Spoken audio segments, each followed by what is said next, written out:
బళ్ళకు పోయే పిల్లలందరికీ ఇస్తామన్నాడు. అమ్మఒడి కింద వాళ్ళ పథకం ఏదైతే నేను దాని కింద 15,000 అని చెప్పి ఆ తల్లులకు 15,000 కోట్లు దానికి వెయిట్ చేస్తూ ఉన్నారు. ఇవన్నీ వెయిట్ చేస్తూ ఉన్నారు. ఇవన్నీ ఏవి కూడా అడుగులు ముందు పడని పరిస్థితి. ఇవన్నీ కూడా డిసెంబర్ జనవరికి వచ్చేసరికి అన్నీ కూడా ఊపందుకుంటాయి, వేడందుకుంటాయి. హనీమూన్ పీరియడ్ అనేది ఆగిపోతుందా? వైఎస్ఆర్ కాంగ్రెస్ పార్టీ చేయాల్సిన పనులు చెప్తా ఉన్నా. ఈ ఓడిపోయాము అన్న ఈ భావన మనసులో నుంచి తీసేయండి. మనం చేసిన మంచి ప్రజల్లో ఇంకా ఉంది. ప్రతి ఇంట్లో గుర్తుంది, ప్రతి కుటుంబంలోనూ మనం చేసిన మంచి ఎక్కడికి పోలేదు. ప్రతి ఇంటికి మనం తలెత్తుకొని పోగలుగుతాం, తల దించుకొని కాదు.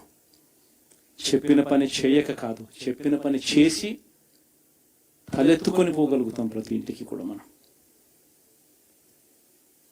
కేవలం చంద్రబాబు నాయుడు ప్రలోభాలకు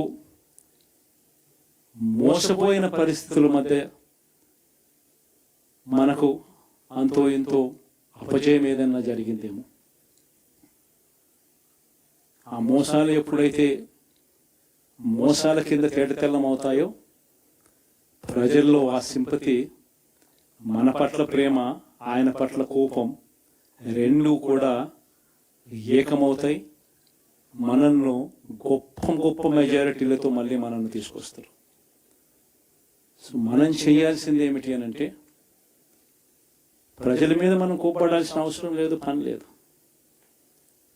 మోసపోవడం అన్నది ఒక్కొక్కసారి జరుగుతూ ఉంటుంది.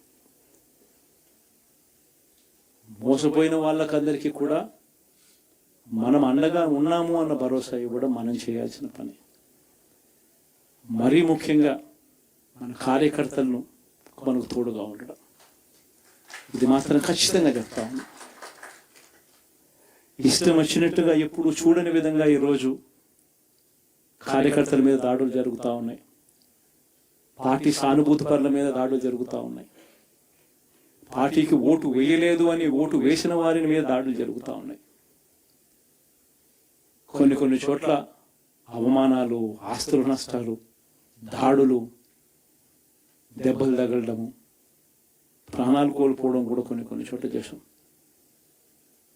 వీళ్ళందరికీ కూడా నేను మీ అందరికీ కూడా నేను చెప్పేది ఒకటి, వీళ్ళందరికీ భరోసా ఇవ్వాలి.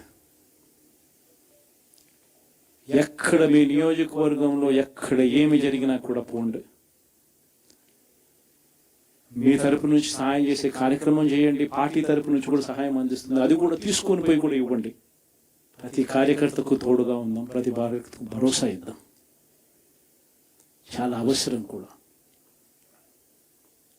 మన కోసం కష్టాల్లోనూ నష్టాల్లోనూ మన కోసం నిలబడ్డారు, జెండాలు మోసి నష్టపోయారు, ఓట్లు వేసి దెబ్బలు తిన్నారు, మనకు ఓట్లు వేసి దెబ్బలు తిన్నారు.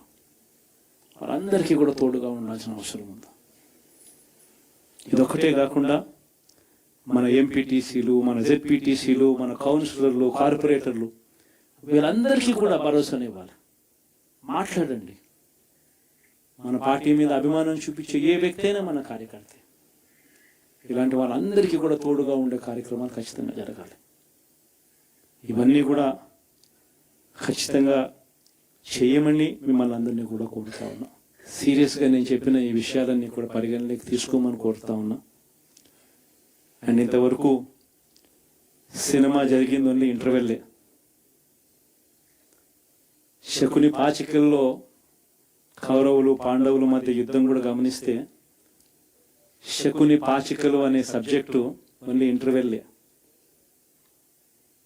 అప్పుడు శ్రీకృష్ణుడు సమక్షంలోనే జరుగుతుంది. శ్రీకృష్ణుడు ఉండగానే పాండవులు ఓడిపోతారు, శకుని పాచికలతోనే ఓడిపోతారు.